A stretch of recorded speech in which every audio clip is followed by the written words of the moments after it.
warahmatullahi wabarakatuh. Perkenalkan, nama saya Vera Afrodita, NPM 213121116 dari kelas IF 20DX, mata kuliah Sistem Temu Kembali. Di sini saya akan membuat video tentang hasil review Python dari bab 3, 4, 5, 6, 7, dan 11. Yang pertama di sini ada bab 3, yaitu tentang program Python. Lalu di sini ada introduction. Dalam bab ini, kita akan kembali ke program Hello World dan melihat apa itu program sedang mengerjakannya. Kami juga akan memodifikasi menjadi lebih interaktif dan akan mengeksplorasi konsep variabel Python. Lalu di sini ada Hello World. Program Hello World adalah program yang paling sederhana dalam bahasa apapun. Anda melakukan ini tanpa kerumitan bahasa sebenarnya yang digunakan. Program Hello World kami disajikan dalam bab pertama pada buku ini. Nah, namun kami akan kembali ke sini dan melihat lebih dekat apa yang sedang terjadi. Dengan Python versi paling sederhana dari program Hello World, hanya mencetak sebuah string dengan pesan selamat datang. Berikut adalah contoh codingan Hello World beserta outputnya. Nah, Anda dapat menggunakan editor teks atau IDE, yaitu Integrated Development Editor, apapun untuk melihat file Python. Contoh editor yang biasa digunakan dengan Python meliputi Emacs, Vim, Notepad+, dan Sublime Text atau Visual Studio Code. Nah, lalu ada interaktif Hello World. Kita buat program kita lebih sedikit menarik. Nah, di sini saya punya codingan yaitu Hello World, lalu username, input, lalu di sini kita akan memasukkan username kita. Dan berikut adalah output. Nah, fungsi input sekali lagi merupakan fungsi bahwa yang merupakan bagian dari bahasa Python. Dalam hal ini akan menampilkan string yang Anda berikan sebagai perform kepada pengguna dan menunggu hingga pengguna mengetikkan sesuatu diikuti dengan kunci kembali. Kata apapun yang diketikkan pengguna kemudian dikembalikan sebagai hasil eksekusi fungsi input.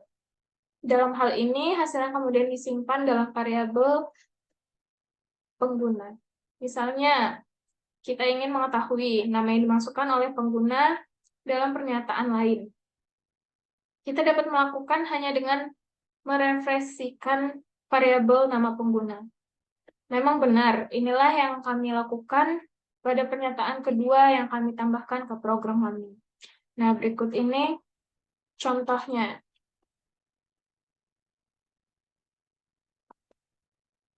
Pernyataan terakhir sekali lagi menggunakan fungsi print bawaannya, kemudian kali ini memerlukan dua argumen. Hal ini karena fungsi print sebenarnya dalam mengambil sejumlah variabel argumen, yaitu item data yang kita masukkan ke dalamnya, sebagai argumen dipisahkan dengan koma.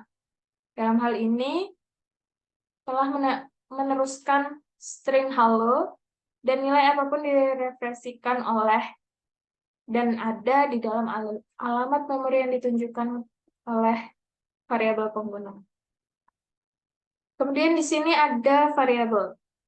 Nah, Anda mungkin bertanya-tanya mengapa elemen yang menyimpan nama pengguna di atas disebut dengan variabel. Disebut variabel, nilai yang direfleksikannya dalam memori dapat bervariasi sepanjang masa program. Misalnya, kita dapat memodifikasikan program Hello World untuk menanyakan nama sahabat kepada pengguna dan mencetak pesan selamat datang untuk sahabat tersebut. Kita bisa menggunakan variabel tersebut untuk menampung nama sahabat itu. Nah, misalkan di sini ada kode lain yaitu print hello world name input. Di situ kita akan menginputkan nama kita, lalu print hello name. Nah, lalu di sini ada name input. Kita bisa menginputkan nama sahabat kita, lalu di bawahnya ada hello best friend. Ini adalah outputnya. Faktanya, dalam Python, nama variabel tidak terbatas pada string seperti nama Vera dan Lina. Itu juga dapat menampung tipe data lain seperti angka atau nilai benar dan salah. Misalnya, di sini ada variabel yaitu Vera. Nah, lalu di bawahnya ada variabel angka, yaitu 20, kemudian ada variabel true. Ini adalah contoh output dari codingan di atas. Seperti yang Anda lihat, variabel pertama-tama menyimpan atau merefleksikan area memori yang berisi string Vera, kemudian menyimpan angka 20, dan terakhir menyimpan nilai boolean benar. Nilai boolean hanya bisa diisi benar atau salah. Ini disebut dalam Python sebagai pengetikan dinamis. Nah, itu adalah tipe data yang memiliki suatu variabel dapat berubah secara dinamis saat program dijalankan. Meskipun ini mungkin tampak seperti cara yang jelas untuk melakukan sesuatu. Ini bukanlah pendekatan yang digunakan oleh banyak orang. Lalu di sini ada konversi penamaan atau naming conversion. Anda mungkin dapat memperhatikan sesuatu di atas beberapa nama variabel yang telah kami perkenalkan seperti nama pengguna dan nama variabel saya. Yang kedua, nama variabel ini terbentuk dari sekumpulan karakter dengan underbar di antara kata pada nama variabel. Kedua nama variabel ini menonjolkan konversi penamaan yang banyak digunakan dalam Python, yaitu nama variabel harus menggunakan huruf kecil semua. Kemudian secara umum deskriptif pada nama variabel seperti A atau B, walaupun ada beberapa pengecualian seperti nama variabel I dan J dalam pengulangan konstruksi. Dan terakhir dengan setiap kata yang dipisahkan dengan garis bawah jika perlu ditingkatkan keterbacaan. Kemudian di sini ada operator penugasan atau assessment operator. Satu aspek terakhir dari pernyataan yang ditunjukkan di bawah ini masih harus dipertimbangkan. Sini ada kodenya yaitu user underscore name sama dengan input, lalu kita di situ dapat menginputkan nama kita sesuai dengan keinginan pengguna. Apa sebenarnya makna sama dengan antar variabel nama underscore pengguna atau fungsi input? Ini disebut operator penugasan, digunakan untuk menetapkan nilai yang dikembalikan oleh fungsi input. Variabel nama pengguna, ini mungkin operator yang paling banyak digunakan di Python. Tentu saja, ini tidak hanya digunakan untuk menetapkan nilai dari fungsi seperti yang diilustrasikan pada contoh sebelumnya. Nah, misalnya, kami juga menggunakan saat kami menyimpan string, namun variabel secara langsung. Contohnya, my underscore variable. Lalu di situ kita bisa menginputkan nama, di sini contohnya yaitu Vera. Lalu selanjutnya ada Python statement atau pernyataan Python. Nah, dalam banyak kasus, sebuah pernyataan terdiri dari satu baris program Anda, tetapi pernyataan juga dapat diperluas hingga beberapa baris, terutama jika hal ini membantu keterbacaan atau tata letak kode. Misalkan berikut adalah pernyataan tunggal, namun disusun dalam 6 baris kode agar lebih mudah dibaca. Nah, di sini ada print, kemudian ada the total population for city was number of people in city in year. Selain pernyataan, ada juga ungkapan ekspresi pada dasarnya adalah komputasi yang menghasilkan suatu nilai. Misalkan di sini ada 5 plus 4.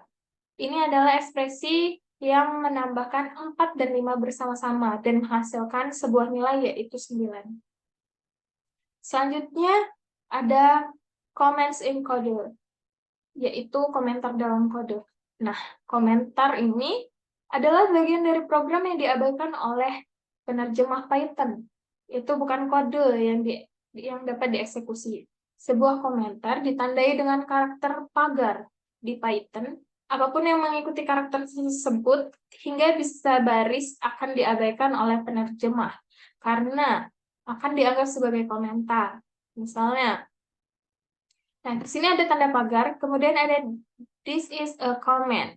Lalu di bawahnya ada name sama dengan input enter your name. Nah, di sini kita bisa menginputkan nama. Tetapi di sini ada tanda pagar yang menyatakan bahwa ini adalah sebuah komentar yang berwarna hijau. Dan ini adalah inputnya. Dan di bawah ini adalah outputnya. Karena yang diinputkan hanya nama kita saja. Sedangkan yang hijau, yang ada tanda pagar ini adalah sebagai komentar. Pada contoh di atas, dua baris mulai dengan tanda pagar adalah komentar-komentar yang hanya dilihat oleh manusia saja.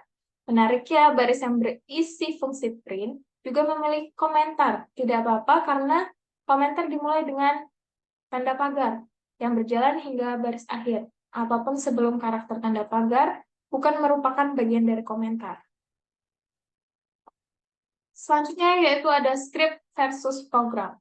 Script versus program ini adalah suatu program Python yang dapat dijalankan dengan beberapa cara. Nah, cara yang pertama yaitu juru bahasa Python dengan memasukkan REPL sesi Python interaktif. Yang kedua, dengan meminta juru bahasa Python menjalankan file yang berisi perintah Python yang tersimpan. Lalu, dengan menyiapkan asosiasi pada tingkat sistem operasi, sehingga file apapun diakhiri dengan .py selalu dijalankan oleh juru bahasa Python. Dengan menunjukkan juru bahasa Python yang akan digunakan pada awal file Python.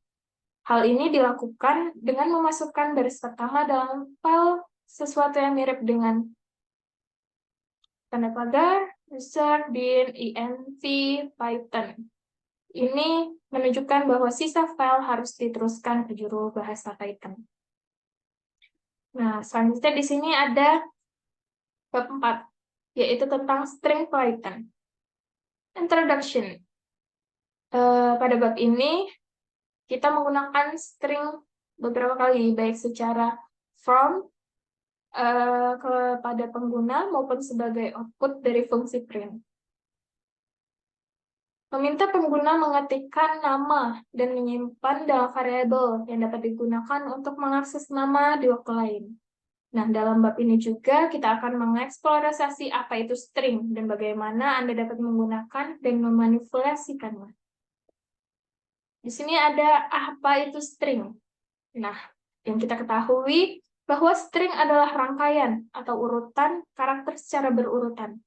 Dalam definisi ini, karakter adalah segala sesuatu yang dapat Anda ketik pada keyboard dengan satu kali penekanan tombol, seperti huruf A, B, C, atau angka 1, 2, 3, atau karakter seperti koma, dan lain-lain. Spasi juga merupakan karakter.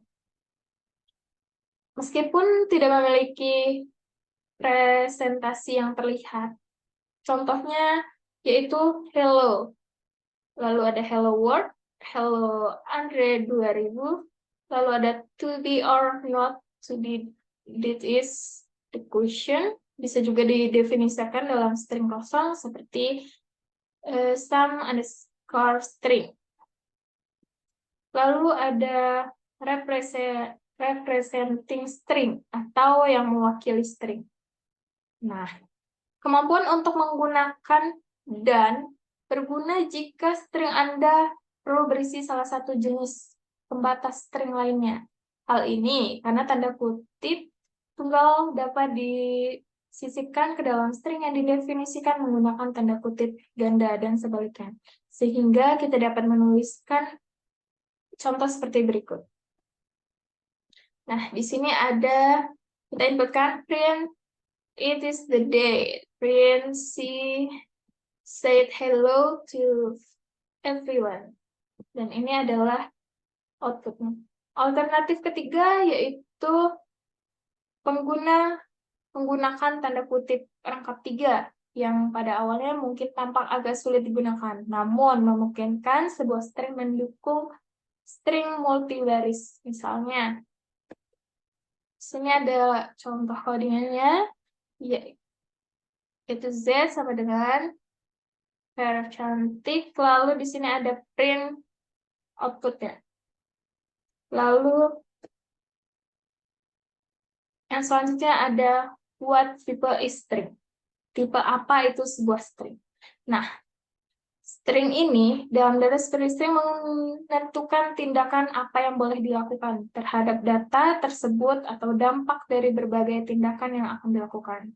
Misalnya, efek penggunaan operator plus akan bergantung pada tipe yang terlibat. Jika berupa angka, maka operator plus akan menjumlahkannya. Namun, jika string terlibat, maka string tersebut akan digabungkan bersama-sama dan lain-lain.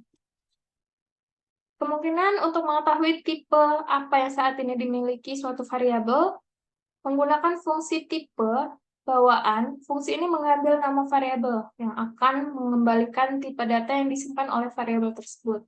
Misalnya di sini ada my underscore variabel, lalu ada Vera, print tipe my variable. Dan ini adalah outputnya. Ini adalah singkatan untuk mengatakan bahwa apa yang disimpan di my underscore variable saat ini adalah kelas atau tipe string. Sebenarnya, string adalah kelas dan Python yang mendukung ide-ide dari pemrograman berorientasi objek seperti kelas, dan kita akan menentukan nanti objeknya seperti apa. Lalu ada what can you do with string? Apa yang dapat Anda lakukan dengan sebuah string? Dalam istilah Python, ini berarti operasi atau fungsi apa yang tersedia atau bawaannya yang dapat Anda gunakan atau kita gunakan untuk bekerja dengan string. Jawabannya adalah sangat banyak. Beberapa lainnya akan dijelaskan. Nah, beberapa di antaranya itu yang pertama ada string concatenation, penggabungan string. Anda dapat menggabungkan dua string menggunakan operator plus. Operator adalah operasi atau perilaku yang dapat ditetapkan pada tipe yang terlibat, yaitu Anda dapat mengambil satu string dan menambahkannya ke string lain untuk membuat string ketiga yang baru. Nah, di sini ada kita inputkan string underscore 1, good string D, lalu string 3 ada string 1 plus string 2. Print, lalu di sini string 3. Lalu ada print hello plus word. Maka di sini akan muncul output yaitu good day, lalu kemudian ada hello world. Perhatikan bahwa cara mendefinisikan string tidak menjadi masalah di sini. String underscore 1 merupakan tanda kutip tunggal, tetapi string 2 menggunakan tanda kutip ganda. Namun, keduanya hanyalah string. Lalu di sini ada length of a string. Nah, terkadang berguna untuk mengetahui panjang sebuah string. Misalnya, kita dapat memasukkan string ke dalam antar permukaan pengguna. Anda mungkin perlu mengetahui berapa banyak string yang akan ditampilkan dalam suatu bidang. Mengetahui panjang string dengan Python, Anda menggunakan fungsi len. Misalnya, print len string underscore 3. Lalu di sini keluarlah sebuah output. Nah, ini akan mencetak panjang string yang saat ini dipegang oleh variabel string underscore 3 dalam jumlah hal karakter yang terkandung dalam string. Lalu di sini ada accessing karakter, yaitu mengakses sebuah karakter. Karena string adalah rangkaian huruf yang tetap, tanda kuning siku dan indeks atau posisi dapat digunakan mengambil karakter tertentu dari dalam string. Misalkan, my underscore string sama dengan hello world, lalu print my string. Di sini akan keluar output-nya, yaitu namun Anda harus memperhatikan bahwa string index dari 0, artinya karakter pertama ada di posisi 0. Kemudian posisi 1, pernyataan 4 ini menunjukkan bahwa ingin mendapatkan karakter kelima dalam string. Dalam hal ini, huruf O, bentuk elemen pengindekasian ini sebenarnya cukup umum, dan bahasa pemrograman disebut sebagai pengindeksan berbasis 0. Kemudian di sini ada accessing a subnet of characters, atau mengakses subset karakter. Dimungkinkan juga untuk memperoleh subset dari string asli. String disebut sebagai substring dari string asli. Nah, hal ini juga dapat dilakukan dengan menggunakan notasi tanda kurung siku, tetapi menggunakan titik 2. Untuk menunjukkan titik awal dan titik akhir substring, jika salah satu posisi dihilangkan, maka awal dan akhir string diasumsikan, yaitu tergantung pada penghilangannya. Nah, contohnya yaitu seperti di bawah ini. Contoh penghilangan sebuah string. Dan ini adalah output-nya. Demikian, myString 1:5 mengembalikan substring yang berisi huruf kedua hingga ke-6, yaitu hello. Pada gilirannya, myString 5 mengembalikan substring yang berisi huruf ke-1 hingga ke-6, dan myString 2 substring yang berisi huruf ketiga hingga akhir. Nah, lalu di sini ada repeating string atau string berulang. Jika kita juga bisa menyebutkan sebuah operator dengan string, dalam hal ini berarti mengulangi string yang akan diberikan beberapa kali. Ini menghasilkan string baru yang berisi string asli yang diulang sebanyak n kali. Misalnya di sini saya menginputkan print tanda bintang, lalu di sini sebanyak 20 kali. Nah, berarti huruf hi di sini akan diulang sebanyak 20 kali. Lalu ada splitting string, pemisahan string. Hal ini dapat dilakukan dengan fungsi split yang menggunakan string untuk digunakan dalam mengidentifikasi cara memisahkan string penerima. Nah, misalnya contohnya seperti di bawah ini. Kami juga memasukkan string split, melainkan kami menggunakan format variabel yang berisi string yang diikuti dan kemudian mengembalikan. Hal ini karena split sebenarnya adalah apa yang disebut sebagai metode. Kita akan kembali ke konsep ini ketika kita menjelajahi kelas dan objek. Ingatlah bahwa metode diterapkan pada sesuatu seperti string menggunakan notasi titik, misalnya kode berikut.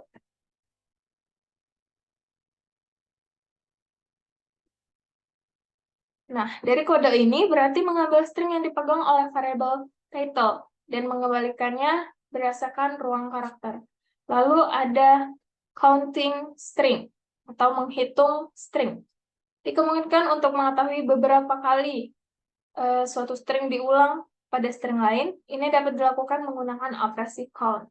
Misalnya, myString sama dengan count the number of space. Print myString.count, myString.count, lalu di sini akan muncullah output myString.count 4.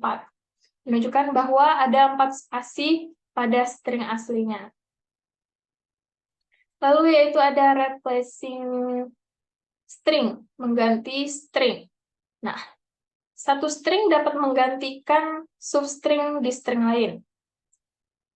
Ini dapat dilakukan menggunakan metode replace pada sebuah string, misalnya nih, welcome message hello world. Di sini akan tampil sebagai goodbye hello world. Lalu di sini ada finding substring, menentukan substring. Anda dapat mengetahui apakah suatu string merupakan substring dari string lain menggunakan metode find. Metode ini mengambil string keduanya sebagai parameter dan memeriksa apakah string tersebut ada dalam string yang menerima metode find. Misalnya string find string underscore to underscore find. Metode ini mengembalikan min1 jika tidak ada, jika tidak, dia akan mengambilkan indeks yang menunjukkan awal substring. Nah, ini adalah contoh dari sebuah inputan tentang indeks di awal substring. Mencetak nilai 7, indeks huruf pertama dari string, catatan substring alun, diindeks dari 0, jadi huruf pertama berada di posisi 0, huruf kedua di posisi 1, dan lain-lain. Kemudian ada converting alter type into strings.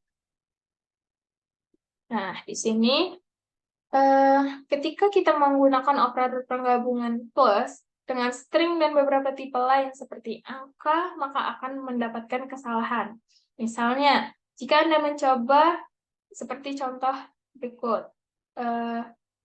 Hello, late you are plus 21 print. Nah, Anda dapat cetak pesan kesalahan menunjukkan bahwa Anda dapat menggabungkan string dengan string, bukan bilangan bulat dengan string. Menggabungkan angka 21 dengan string, Anda dapat mengubahnya menjadi string. Hal ini dapat dilakukan menggunakan fungsi str. Ini konteks tipe, apapun menjadi referensi string tipe itu. Misalnya, di sini ada inputan seperti tadi, tetapi di sini ditambahkan str21. Maka dia tidak akan muncul pesan kesalahan lagi. Dia akan menampilkan output seperti ini.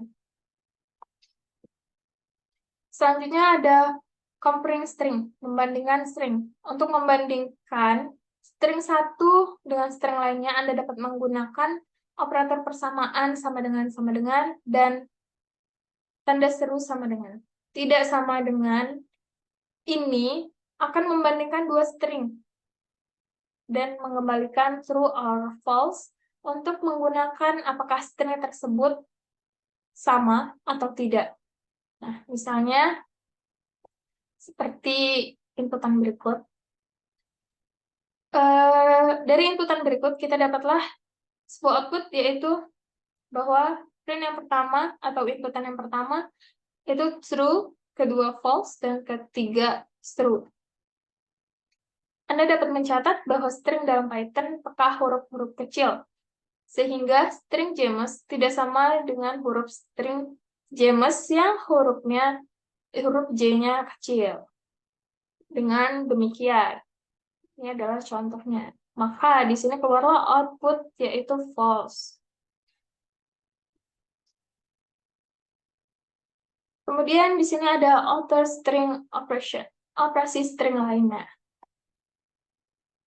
Nah, di operasi string lainnya ini, banyak operasi berbeda terjadi untuk string, termasuk memeriksa apakah string dimulai dan diakhiri dengan string lain, apakah itu huruf besar atau huruf kecil, dan lain-lain. Dimungkinkan juga untuk mengganti bagian string dengan string lainnya, mengkonversi menjadi lebih huruf besar atau huruf kecil, atau judul, dan lain-lain.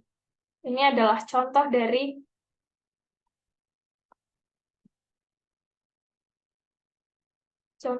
operasi string lainnya. Kemudian ada petunjuk tentang string. Nah, petunjuk tentang string ini ada beberapa macam. Salah satunya yaitu string Python peka huruf besar dan huruf kecil. Tadi telah kita bahas bahwa Python peka akan huruf besar dan huruf kecil. Jadi kita harus teliti. Kita menggunakan huruf besar atau huruf kecil. Lalu di sini ada function atau method names. Nah, function atau method names ini penggunaan huruf besar pada fungsi metode atau dengan Python isSuper adalah operasi yang sama sekali berbeda dengan isUper dengan U-nya yaitu besar. Jika Anda menggunakan kasus yang salah, Python tidak akan menemukan fungsi atau metode yang diperlukan dan akan menghasilkan pesan yang salah. Kemudian ada pemanggilan fungsi atau metode. Ada perbedaan signifikan antara isSuper dan isSuper. U-nya besar, yang pertama nama operasi string, sedangkan yang kedua adalah panggilan operasi tersebut sehingga operasi tersebut dapat dijalankan. Kedua format legal tetapi hasilnya sangat berbeda. Misalnya adalah inputan berikut. Lalu ada string formatting atau pemformatan string. Contoh paling sederhana dari format string adalah menyediakan satu placeholder yang ditandai dengan dua kurung kurawal, misalnya seperti ini. Misalnya berikut adalah format string dengan pola halo yang diikuti placeholder. Nah, kemudian ini dapat digunakan untuk metode string format untuk memberikan nilai atau mengisi placeholder. Lalu, sebuah string format dapat memiliki sejumlah placeholder yang harus diisi. Misalnya, contoh berikut memiliki dua placeholder yang diisi dengan memberikan dua nilai ke metode format. Di sini adalah sebuah inputan, dan di sini adalah outputnya. Secara default, nilai terkait placeholder berdasarkan urutan pemberian metode format buka kurung tutup kurung, lalu ada titik koma, namun hasil ini dapat diatasi dengan memberikan indeks placeholder untuk memberitahukan nilai nama yang harus diikat. Nah, misalnya contohnya seperti di bawah ini. Lalu pendekatan alternatif adalah dengan menggunakan nilai bernama untuk placeholder. Dalam pendekatan ini, tanda kurung kurawal menggapit nama nilai yang akan diganti. Misalnya artis. Kemudian dengan metode format buka kurung tutup kurung, pasang kunci sama dengan nilai yang disediakan, di mana kuncinya adalah nama dan string format ditunjukkan di bawah ini.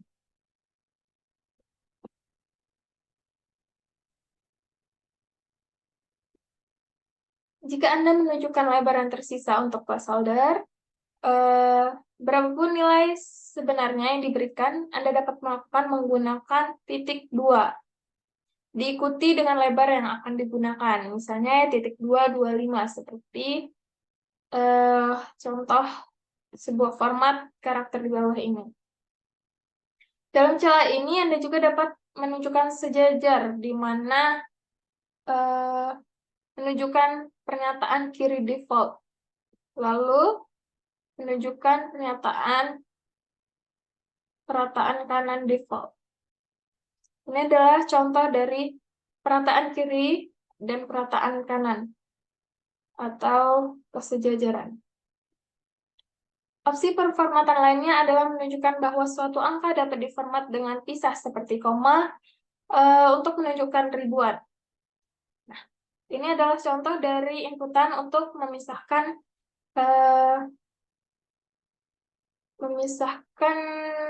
suatu angka yang menyatakan bahwa ini adalah ribuan. Kemudian di sini ada string templates atau template string. Template string adalah kelas atau sejenis benda yang dapat dibuat melalui string. Template, buka kurung tutup kurung, atau fungsi. Template berisi satu atau lebih variabel yang bernama yang diawali dengan tombol tersebut. Template kemudian dapat digunakan dengan sekumpulan nilai yang menggantikan variabel template dengan nilai sebenarnya.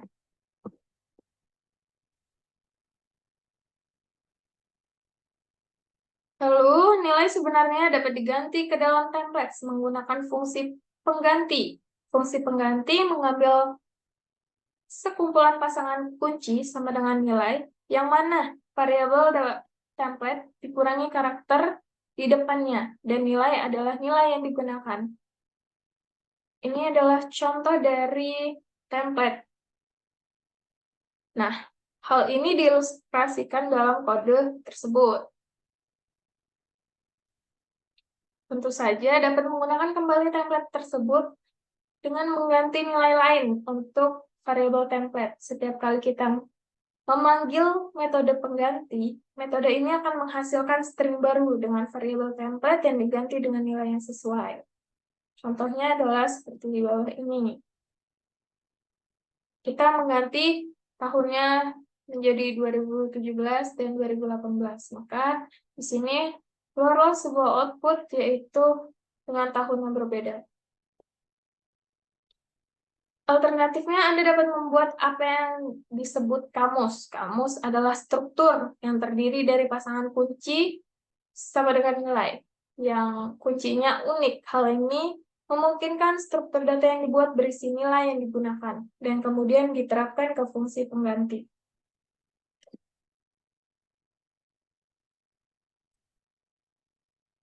Lalu kita ke bab 5, yaitu angka boolean dan tidak ada. Nah, pada bab ini kita akan mengaktualisasi bagaimana angka dapat direpresentasikan oleh tipe bawaan Python. Ada 3 tipe yang digunakan untuk merepresentasikan angka dengan Python. Ini adalah bilangan bulat atau integral, bilangan floating, point, dan bilangan kompleks. Yang pertama yaitu ada integers atau bilangan bulat. Semua nilai integer, tidak peduli seberapa besar ataupun seberapa kecil, diawali oleh tipe integral atau int di Python 3. Misalnya inputan seperti ini. Ini membuat sangatlah mudah bekerja dengan bilangan bulat dengan Python. Tidak seperti beberapa bahasa pemrograman seperti C, dan Java, yang memiliki tipe bilangan bulat berbeda tergantung pada ukuran angkanya. Angka kecil harus diubah menjadi tipe yang lebih besar dalam beberapa situasi. Lalu, di sini ada mengkonversi ke sebuah int. Dikemungkinkan sebuah tipe lain menjadi bilangan bulat menggunakan fungsi int. Nah, misalnya total int 100. Fungsi buka kurung tutup kurung selalu mengembalikan string. Jika kita ingin meminta pengguna memasukkan bilangan bulat, maka kita perlu mengkonversi string yang dikembalikan dari fungsi input menjadi int. Kita dapat melakukannya dengan menggabungkan panggilan ke fungsi input dengan panggilan ke fungsi int. Misalnya seperti di bawah ini.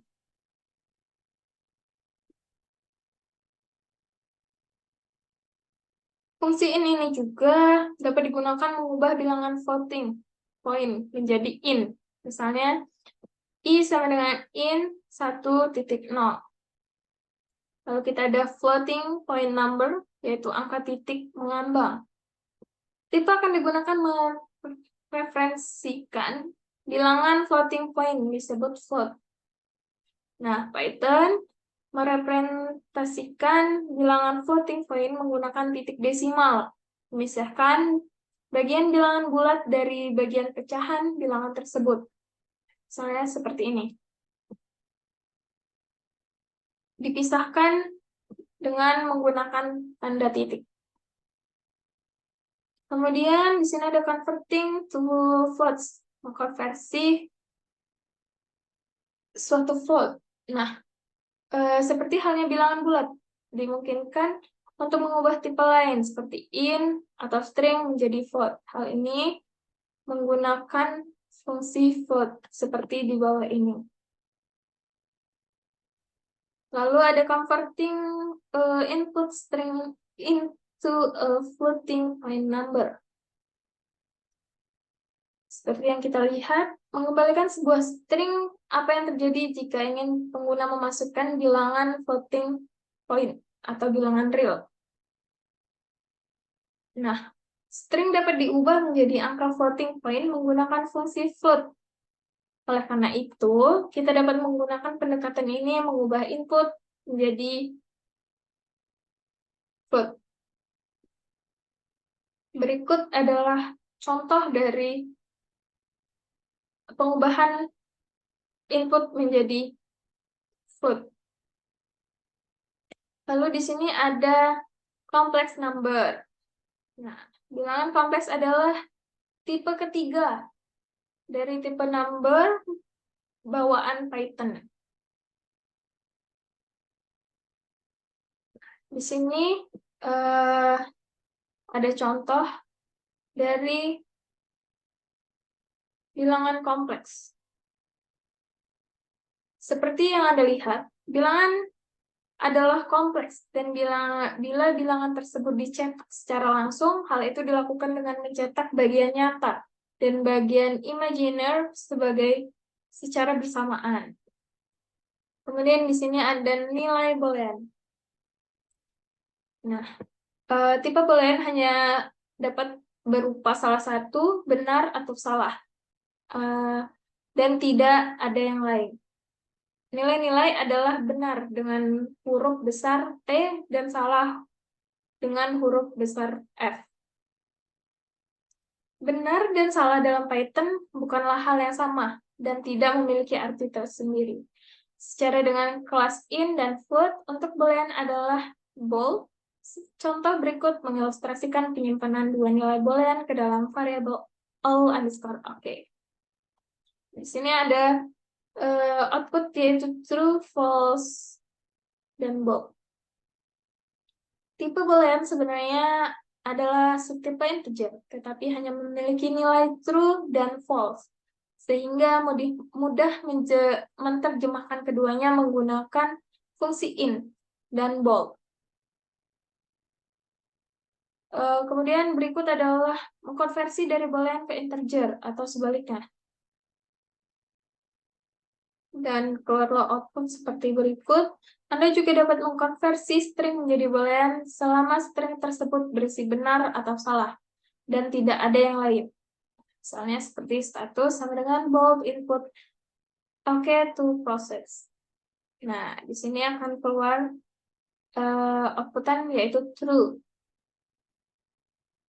Lalu ada arithmetic operators atau operator aritmatika. Nah, operator aritmatika ini digunakan untuk melakukan beberapa operasi aritmatika seperti penjumlahan, pengurangan, perkalian, pembagian, dan lain-lain.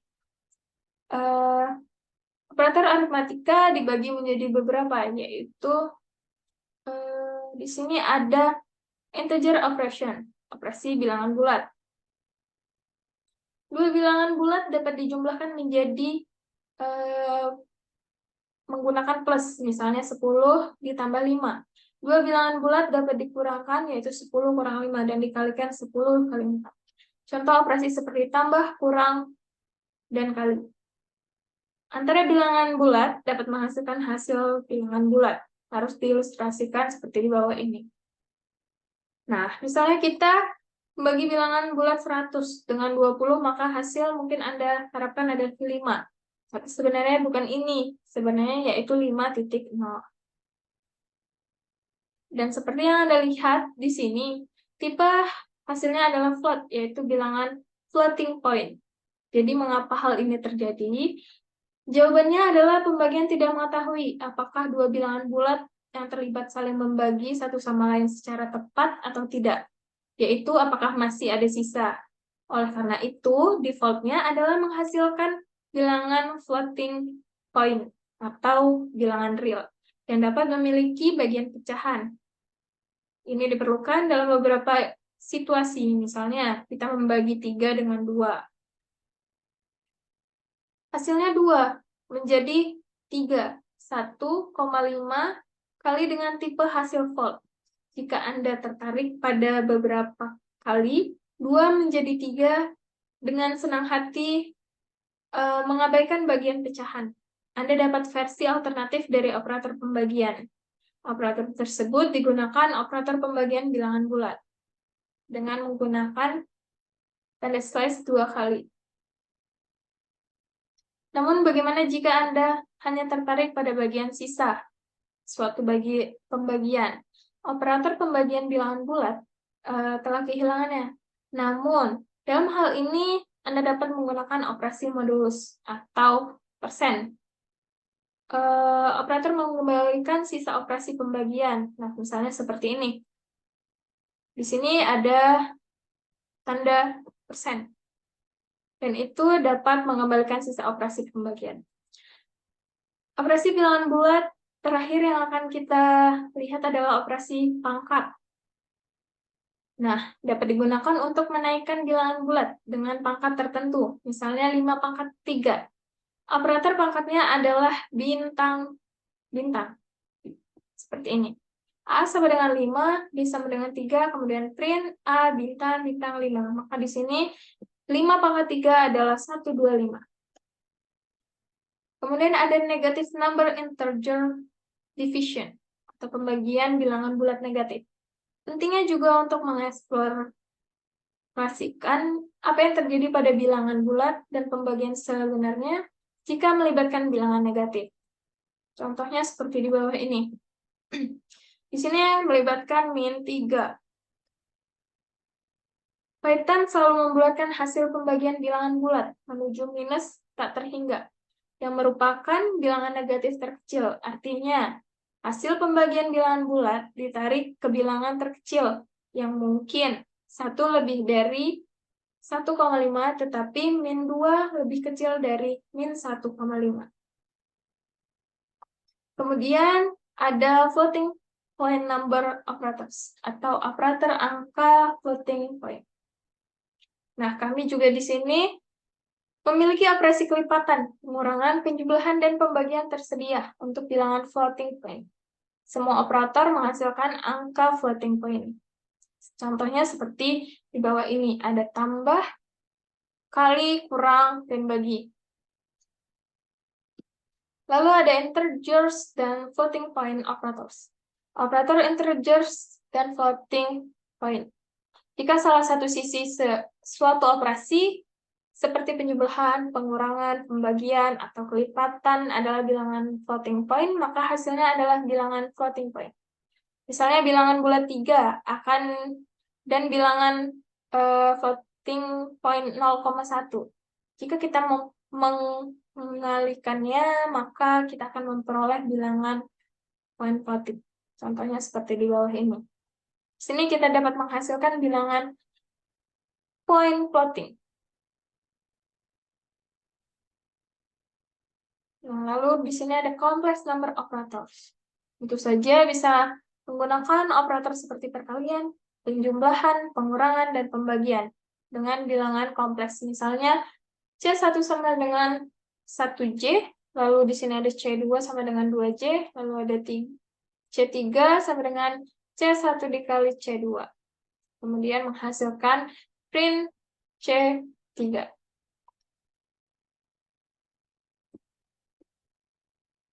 Lalu di sini ada assessment operator, operator penugasan. Nah, mengenalkan operator penugasan atau sama dengan digunakan menetapkan nilai ke variabel. Misalnya operator penggabungan plus sama dengan merupakan kombinasi dari operator penjumlahan dan operator sama dengan sedemikian rupa. Sehingga, misalkan di sini ada X sama dengan 0, X plus sama dengan 1. Lalu di sini ada non value, tidak ada nilai. Python memiliki khusus non tipe dengan nilai tunggal. Non ini digunakan mewakili nilai 0 atau ketidakadaan. Ini tidak sama dengan false atau string kosong atau 0. Ini adalah sesuatu yang bernilai. Ini dapat digunakan ketika Anda perlu membuat variabel tetapi tidak memiliki nilai awal untuk variabel tersebut. Kemudian Anda dapat menguji keberadaan noun menggunakan is dan is not. Seperti ini. Lalu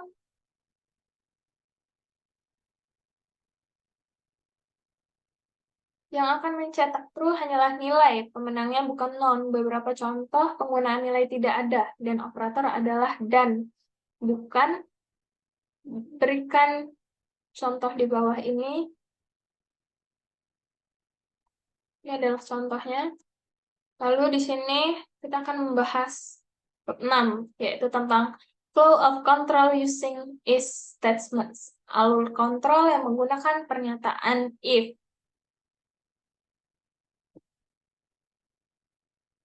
Nah, pernyataan ini digunakan untuk mengontrol aliran eksekusi dalam suatu program berdasarkan beberapa kondisi.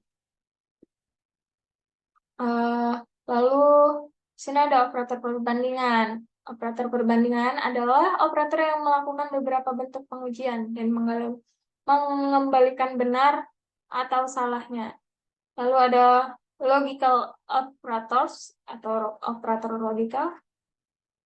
Dapat digunakan untuk menggabungkan ekspresi boolean, biasanya menggunakan atau digunakan dengan operator perbandingan untuk membuat kondisi yang lebih kompleks. Nah, lalu ada the if statement, pernyataan jika. Digunakan sebagai bentuk pemrograman bersyarat, sesuatu yang mungkin Anda lakukan setiap hari di dunia nyata. Nah, dalam konteks ini, jika suatu kondisi benar, maka beberapa tindakan akan dilakukan secara optimal. Jika kondisi tersebut tidak benar, akan tindakan lain yang dapat dilakukan. Ada beberapa dari pernyataan if, yaitu yang pertama ada working with a if statement. Indentasi digunakan untuk menentukan bagaimana suatu kode harus dikaitkan dengan bagian kode lainnya. Nah, contohnya seperti di bawah ini. Jika ingin mengeksekusi beberapa pertanyaan, ketika kondisi kita benar, kita dapat membuat indentasi beberapa baris. Sebenarnya, semua baris akan menjorok ke tingkat yang sama. Setelah pernyataan if secara otomatis akan menjadi bagian dari pernyataan if. Nah, misalnya seperti ini.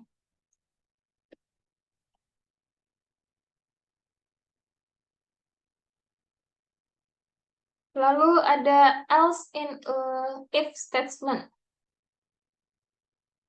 Ini adalah elemen opsional yang dapat dijalankan jika bagian kondisional dari pernyataan if mengembalikan false. Misalnya seperti di bawah ini. Dan ini adalah output dari inputan tersebut. Lalu di sini kita ada penggunaan elif. Ini adalah contohnya. Di sini kita bisa lihat contohnya. Yang pertama gagal karena penghematan tidak sama dengan 0. Kemudian dihentikan bagian elif dan else yang tersisa diabaikan. Lalu ada nesting if statement, pernyataan bersarang jika. Istilah bersarang ini menunjukkan bahwa suatu pernyataan if terletak dalam bagian pernyataan if yang lain. Digunakan menyempurnakan perilaku kondisional program. Ini adalah contohnya.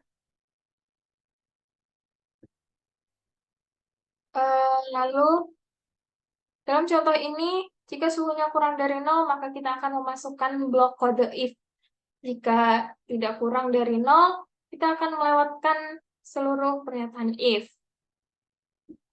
ke pernyataan print by dan berada setelah kedua pernyataan if. Maka harus diidentifikasi ke tingkat yang sama dengan pernyataan di blok if dan disarankan, misalkan seperti contoh ini. Ini sekarang mengubah bagian dalam atau bersarang. Jika memiliki dua pernyataan, cetak yang terkait dengannya, ini mungkin tampak tidak tertera.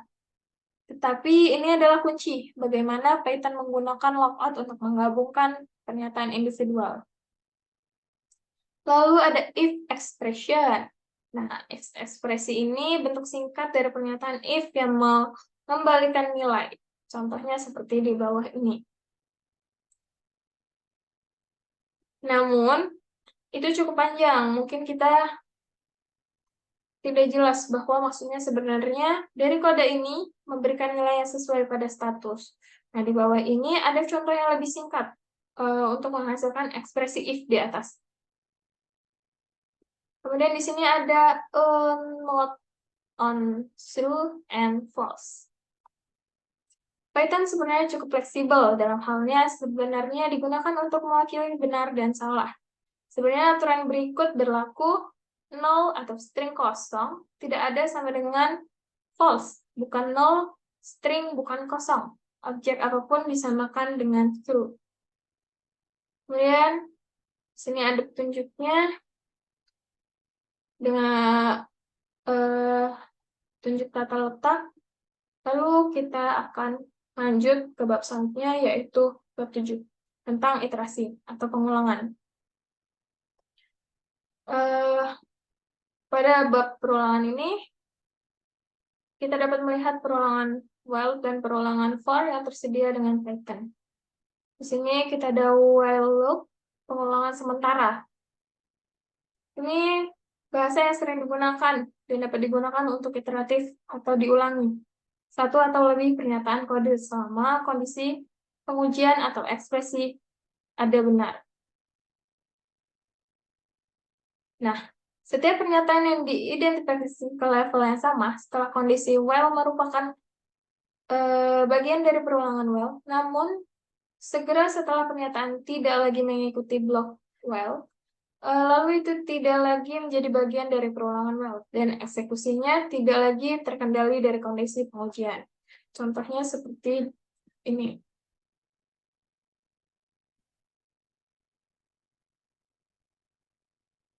Namun, pernyataan yang mencetak variabel yang dijalankan 10 kali mencetak nilai 0 sampai dengan 9. Setelah itu, nilai count sampai dengan 10, maka perulangan selesai atau berakhir. Kemudian ada for loop untuk lingkaran. Nah, mengetahui satu atau lebih pernyataan, seperti yang akan kita lakukan di bagian sebelumnya. Perulangan for adalah cara yang lebih ringkas untuk melakukan hal ini. Dalam variabel ini, ia akan mengembalikan nilai 0, 1, 2, 3, dan seterusnya hingga 10. Lalu, format pengulangan for Python saat menggunakan rentang nilai adalah for in range statement. Sebuah contoh ditunjukkan seperti di bawah ini, dengan perulangan while yang kita lihat lebih awal. Dan menghasilkan output 0, 1, 2, 3, hingga 9. Seperti yang lihat di atas, hasil akhirnya adalah kita lakukan menghasilkan for loop yang menghasilkan kumpulan nilai yang sama, seperti for loop sebelumnya. Tetapi di sini bedanya kodenya lebih ringkas. Jelas bahwa kita sedang memproses rentan nilai 0 hingga 9. Lalu tidak perlu mendefinisikan variabel loop terlebih dahulu.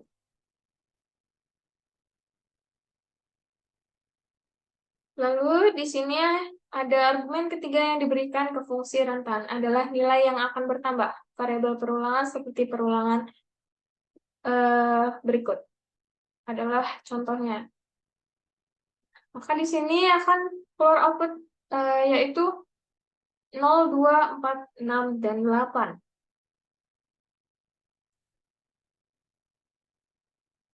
Dengan demikian, nilai variabel loop melonjak 2, dimulai dari 0, sehingga yang keluar yaitu sekali nilainya adalah 10 lebih, maka loop akan berakhir.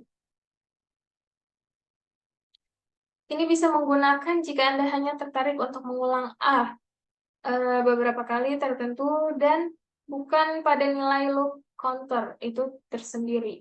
Contohnya seperti ini. Kita di sini akan mengulangi titik sebanyak 10 kali. Nah, kemudian ada break loop statement, pernyataan putaran putus. Memungkinkan program untuk memutuskan apakah mereka ingin keluar dari suatu lingkaran awal atau tidak. Apakah menggunakan perulangan for atau perulangan while.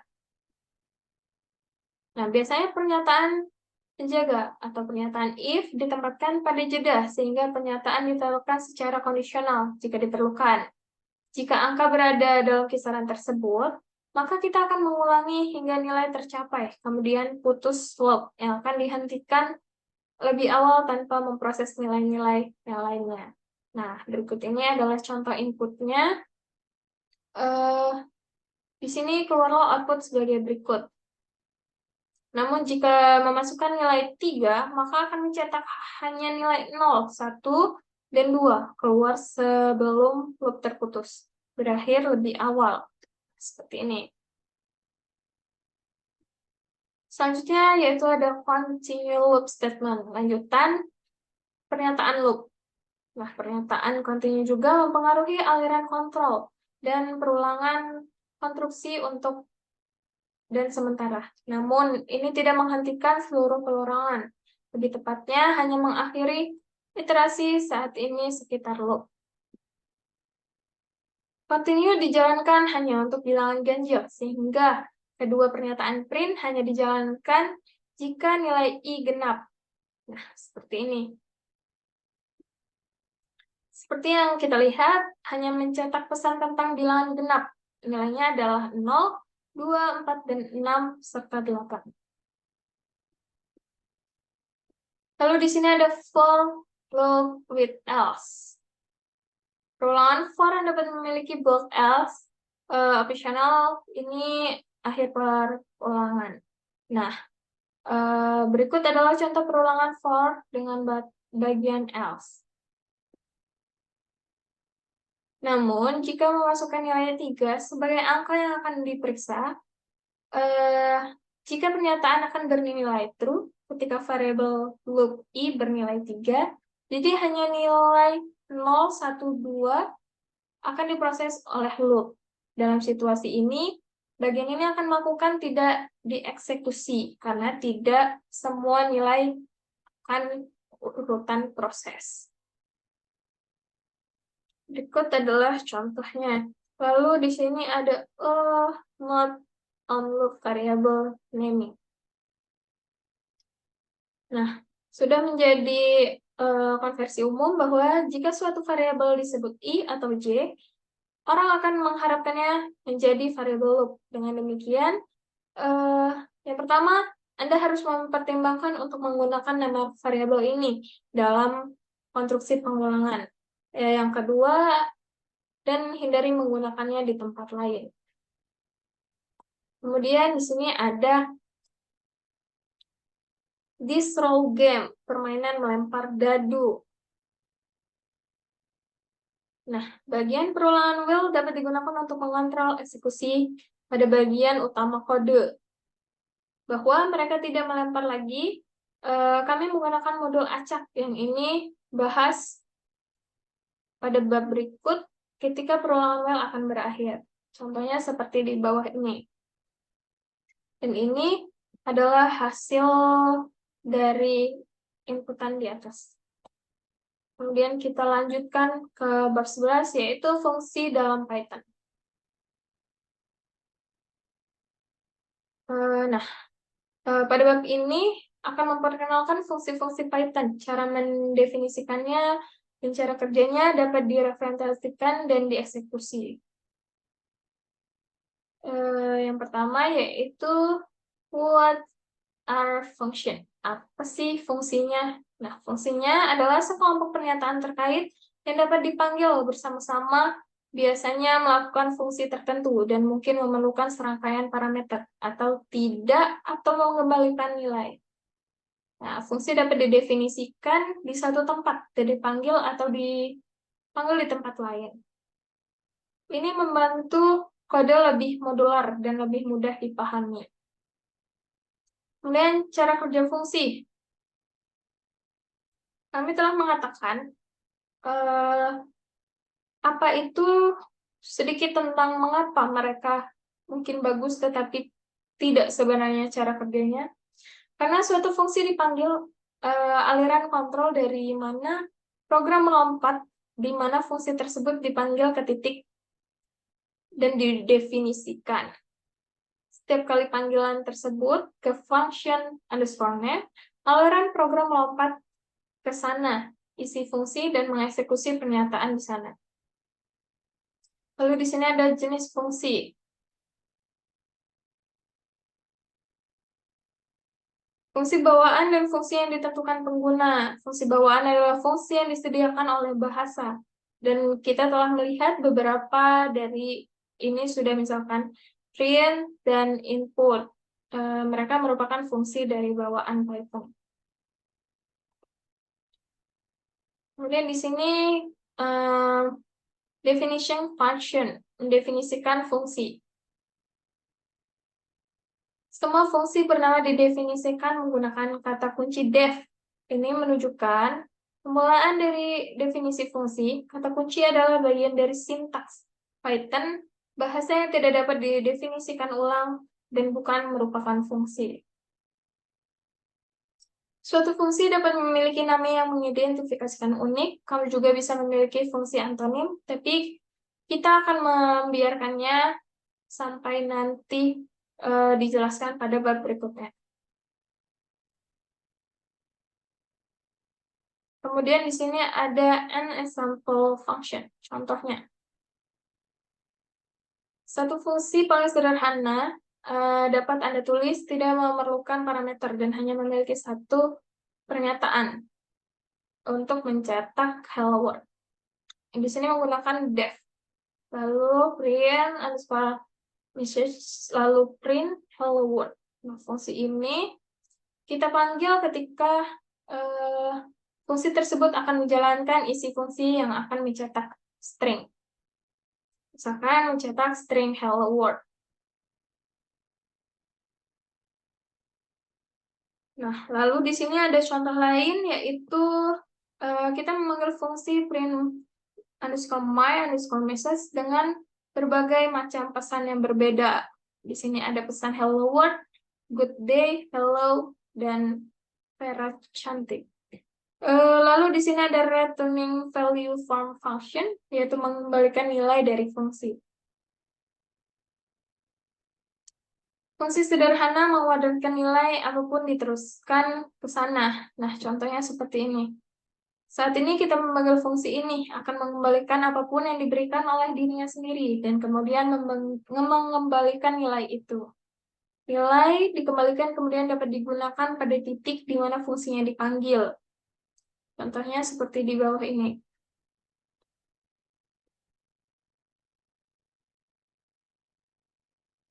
Lalu dimungkinkan untuk mengembalikan beberapa nilai dari suatu fungsi. Dalam hal ini fungsi swap. Urutan penyediaan parameter ditukar kapan mereka dikembalikan. Nah, contohnya def swap A, B sama dengan return B A, kemudian dapat menerapkan nilai yang dikembalikan ke variabel. Titik fungsi disebut sebagai berikut. Nah, lalu sebenarnya hasil yang dikembalikan dari fungsi swap disebut tuple, yang merupakan cara sederhana mengelompokkan data. Artinya kita juga dapat menulisnya sebagai berikut ini. Kita dapat melihat tuple lebih banyak, kemudian kita mempertimbangkan data. Nah, lalu di sini ada docstring atau dokumen. Dalam contoh berikut, docstring dapat digunakan untuk menjelaskan perilaku fungsi, bagaimana parameter digunakan. Ini adalah contohnya. Bisa digunakan metode ini dalam menjamin bahwa bilangan bulat yang valid akan dikembalikan ke kode panggilan, seperti di bawah ini. Docstring dapat dibaca langsung dari kode, tetapi juga tersedia untuk IPA seperti picam, sehingga dapat memberikan informasi tentang fungsinya. Fungsi yang disebut doc dapat diakses melalui nama fungsi menggunakan notasi titik seperti di bawah ini. Print get underscore integer underscore input titik underscore dot doc underscore. Nah, lalu ada function parameter. Nah, lalu fungsi dan data diteruskan ke fungsi melalui parameter ini. Yang pertama adalah parameter adalah variabel yang didefinisikan sebagai bagian dari header fungsi yang digunakan untuk membuat data tersedia dalam fungsi tersendiri. Lalu ada argumen sebagai nilai atau data aktual yang diteruskan ke fungsi pada satu saat ditelepon. Lalu ada beberapa fungsi parameter. Dalam situasi ini, daftar parameter berisi daftar nama parameter dipisahkan dengan koma. Contohnya seperti di bawah ini. Lalu ada default parameter value atau nilai parameter default. Nah, misalnya kita dapat memodifikasi fungsi menyapa dari bagian sebelum untuk memberikan pesan default, panjang, umur, dan sejahtera, seperti di bawah ini. Lalu, perhatikan bahwa kita dapat menggunakan istilah wajib dalam operasional untuk parameter di greater. Pada kasus ini, nama adalah kolom atau parameter wajib, pesan adalah kolom parameter operasional karena memiliki nilai default. Kemudian ada name arguments, argumen yang dinamakan. Karena kita mungkin ingin menggunakan beberapa parameter default nilai sebagai gantinya, mari kita asumsikan kita memiliki fungsi dengan 4 parameter, seperti di bawah ini. Dalam pendekatan ini, kami memberikan nama parameter yang kami inginkan untuk diberikan argumen atau nilai, posisi sudah tidak relevan lagi, misalkan seperti di bawah ini. Nah, sebenarnya kita dapat menggabungkan argumen bernama Python. Misalnya di sini Lord terkait parameter nama, karena menggunakan parameter pertama, kami like parameter terkait parameter pesan karena merupakan argumen bernama. Namun, tidak dapat menempatkan argumen posisi setelah argumen bernama, seperti di bawah ini. Karena ini akan mengakibatkan Python menghasilkan sebuah kesalahan. Lalu di sini ada arbitrary arguments. Nah, di sini untuk mendefinisikan daftar parameter dengan panjang yang berubah-ubah, sebuah parameter ditandai dengan tanda bintang. Misalnya seperti di bawah ini. Perhatikan bahwa ini adalah penggunaan lain dari for, tetapi kali ini hanya rangkaian string daripada urutan bilangan bulat yang digunakan. Lalu ada position and keyword arguments. Nah, fungsi tersebut memiliki 2 argumen, yaitu untuk argumen posisi dan argumen kata kunci. Berikut adalah contoh dari variabel argumen posisi dan kata kunci. Ini dapat dipanggil dengan sejumlah argumen dengan jenis apapun seperti contoh di bawah ini. Lalu perhatikan juga bahwa kata kunci digunakan untuk argumen tidaklah tetap. Anda juga dapat menentukan metode hanya menggunakan salah satu dari argumen. Kemudian ada animals function. Nah, fungsi anonim adalah fungsi yang tidak memiliki sebuah nama, hanya dapat digunakan pada titik yang didefinisikan. Fungsi anonim didefinisikan menggunakan kata kunci lambda untuk nilai alasan mereka yang dikenal sebagai fungsi lambda, dan sintaks yang digunakan mendefinisikan fungsi anonim. Berikut adalah contohnya. Sebagai contoh, mari kita definisikan fungsi anonim yang akan mengkuadratkan suatu bilangan. Nah, ini adalah contohnya.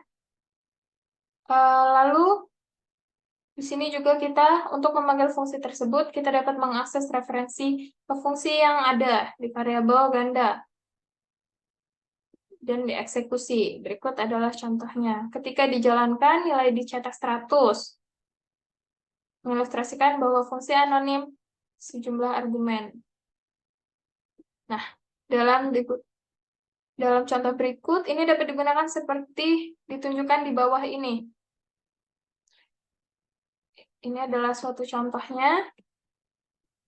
Lalu,